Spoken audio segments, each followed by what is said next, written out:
అది న్యాయమేనా? ఒకసారి చూడండి, వీళ్ళు ఏం చెప్తున్నారు? వెలుగులు పంచండి, కొదన శబ్దాలను దూరంగా ఉంచండి. శబ్దాల పండుగగా కాదు, వెలుగుల పండుగగా చేసుకుందాం మన దీపావళి. హరిత దీపావళి జరుపుకుందాం, ప్రకృతిని కాపాడుకుందాం. పటాకులు కాదు, ప్రకాశమే మన పండుగ. మట్టి దీపంతో ప్రమిద వెలిగించు, భూమిని సంతోషపెట్టు.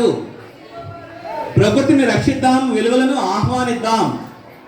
ఈ నినాదాలతో మనం హరిత దీపావళి జరుపుకున్నాం. మీ అందరూ కూడా రేపు కాక ఎల్లుండి అట్లాగే జరుపుకుంటారని ఆశిస్తూ, దీపావళి తర్వాత రోజు అందరూ సంతోషంగా హ్యాపీగా ఏ ఇబ్బందిగా ఏ గాయాలు లేకుండా రావాలని మనస్ఫూర్తిగా కోరుకుంటూ, మా అందరి తరఫున మీకు మీ కుటుంబ సభ్యులందరికీ కూడా దీపావళి శుభాకాంక్షలు.